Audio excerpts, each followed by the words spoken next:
আসসালামু আলাইকুম প্রিয় শিক্ষার্থী। আমরা রিঅ্যারেঞ্জ অনেকেই পড়ার নিয়ম জানি না, আবার অনেকগুলো পড়তে হয়। একটা রিঅ্যারেঞ্জ পড়তে গেলে অনেক সময় লাগে। এই সহজভাবে রিঅ্যারেঞ্জ মনে করার একটা কৌশল আছে, সেটা হচ্ছে আমরা যদি শুধুমাত্র প্রতিটা রিঅ্যারেঞ্জকে বাংলায় মুখস্থ করে যাই, তাহলে সহজেই সেই বাংলাগুলো থেকে ইংরেজি করতে পারবো এবং খুঁজে বের করতে পারবো কোনটা আগে হবে এবং কোনটা পরে হবে।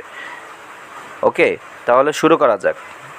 এখানে প্রথমেই বলছে এইচ নাম্বারটা আগে হবে, তো আমরা এইচের বাংলা যেটা সেটা মুখস্থ করে নিব। এইচের বাংলা হচ্ছে ডক্টর মোহাম্মদ শহীদুল্লাহ 1885 সালে জন্মগ্রহণ করেন। এটা হচ্ছে আমাদের বাংলা। তো আমরা এই লাইনটা মনে রাখতে হবে, ডক্টর মোহাম্মদ শহীদুল্লাহ 1885 সালে জন্মগ্রহণ করেন। এটা আমাদের প্রথম লাইন বা প্রথমেই হবে এইটা।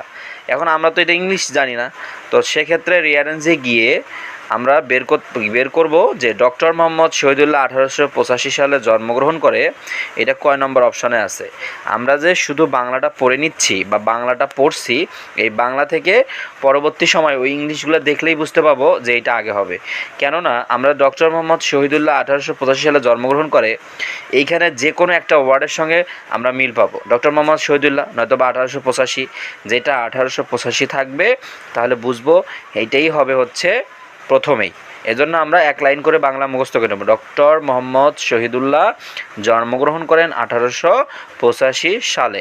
এটা আমাদের মনে রাখলেই হবে। এবার আমরা ইংলিশে চলে যাই। আমরা যে লাইনটা পড়লাম এটা খুঁজে বের করতে পারি কিনা। ডক্টর মোহাম্মদ শহীদুল্লাহ 1885 সালে জন্মগ্রহণ করেন। ডক্টর মোহাম্মদ শহীদুল্লাহ ওয়াজ ব্রন, তার মানে এখানে ওয়াজ আছে, ওয়াজ ব্রন মানে জন্ম আছে, ব্রন মানে জন্ম, তার মানে এটাই হবে। আরও বুঝতে পারবো আমরা 1885 আছে কিনা। হ্যাঁ, এখানে 1885 আছে, তার মানে আমরা নির্দ্বিধায় বলতে পারবো যে ডক্টর মোহাম্মদ শহীদুল্লাহ জন্মগ্রহণ করেন 1885 সালে। ওটা আমরা যেমন বাংলা পড়ছি, এখানে আমরা সহজেই বুঝতে পারছি যেহেতু ব্রন আছে, তার মানে এটাই প্রথমেই হবে।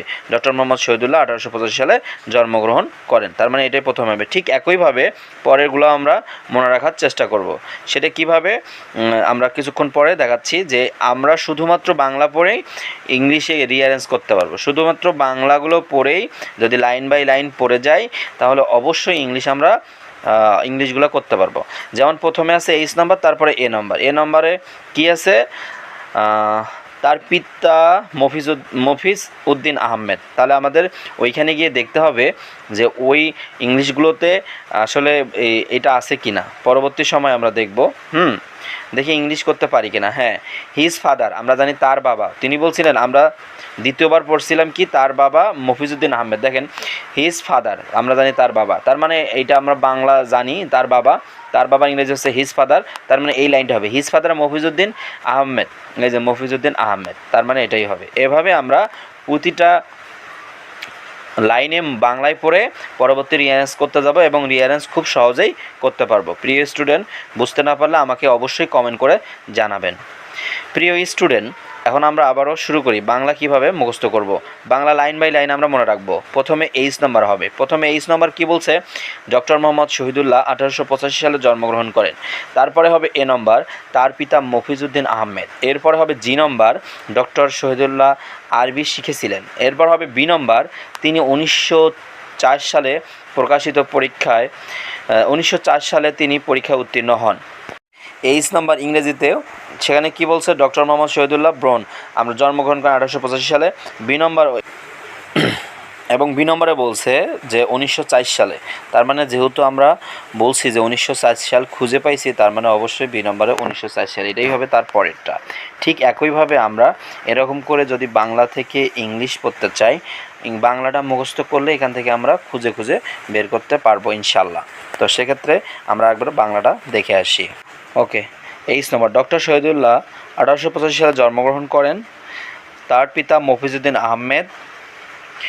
ডক্টর শহীদুল্লাহ আরবি শিখেছিলেন। তিনি 1904 সালে 1910 সালে বিএ ডিগ্রি অর্জন করেন। তিনি 1921 সালে ঢাকা বিশ্ববিদ্যালয়ে যোগদান করেন। তিনি 1928 সালে প্যারিস থেকে ডক্টরেট ডিগ্রি লাভ করেন।